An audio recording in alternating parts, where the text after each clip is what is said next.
So I wanted to take a minute to talk about the Bruce Wayne premiere skin, which is more than likely happening. For those unconvinced, I'll just lay out the evidence very quickly. Best Buy released a copy of the Legendary Edition on their website far before the Legendary Edition was even announced, and one of the listed things was that a Bruce Wayne premiere skin would happen. Somebody found some leaked PC files. It looks like Bruce Wayne premiere skin is definitely happening at this point. The last thing to happen is them actually directly confirming it. Some people have even gone on to say, well, everyone's assuming that this is going to be a Batman premiere skin. What if it wasn't a Batman premiere skin? What if Bruce Wayne was for one of the other characters? But more than likely, Bruce Wayne is going to be a Batman premiere skin, and even myself has brought up some objections to that. How is this going to work? How is Bruce Wayne going to do everything that Batman does in the game? The reason I had my hesitation was because of the cape parry mechanic that Batman has, where he kind of lifts up his cape, and then if somebody attacks, he attacks them and pushes them back. And even his double jump, he kind of lifts up his cape a little bit, and even in the start of his intro, he glides in with his cape. But recently, somebody in my comment section reminded me that there's actually a pretty similar character in Injustice 1, and I'm talking about Batman Beyond. Batman Beyond does not have a cape. He does kind of have like a miniature cape thing, but he just kind of raises his arm to do the cape parry, and it wouldn't surprise me if that's what they did with the Bruce Wayne premiere skin, even if a part of his suit, and when I say suit, I don't mean like Batman suit, I mean like a dress suit, something you would go to a wedding with or something like that. He'll just kind of lift it up, and a significant part of the suit will kind of like bag down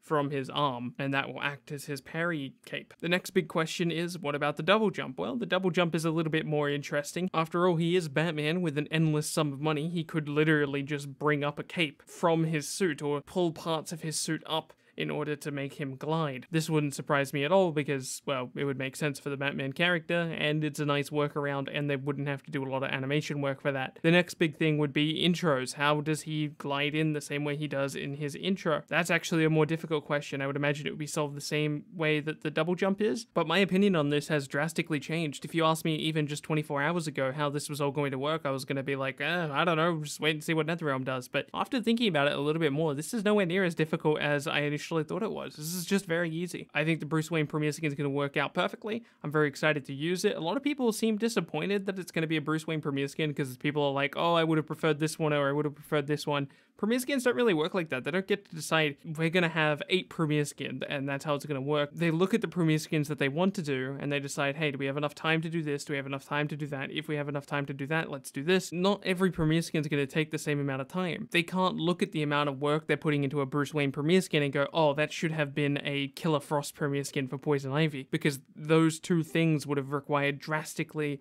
different amount of work. Bruce Wayne's premiere skin isn't going to be that hard for them, at least as far as I can imagine. It's still going to be work, it's still going to be difficult, it's still going to be something that they're going to have to do, there's going to have to be development time spent on it, but nowhere near the amount that would be required for something like Killer Frost. Overall, I'm pretty pleased with the Bruce Wayne premiere skin, and I can't wait to use it. As somebody who plays Batman, I have not had a premiere skin, so I'm excited to have the chance to use one. I think I would have preferred to have seen like a Thomas Wayne premiere skin or something, but again, all of this I would have preferred stuff doesn't really make sense. When we look at like 9 DLC characters come into Injustice 2 and some people go, I would have preferred Beast Boy.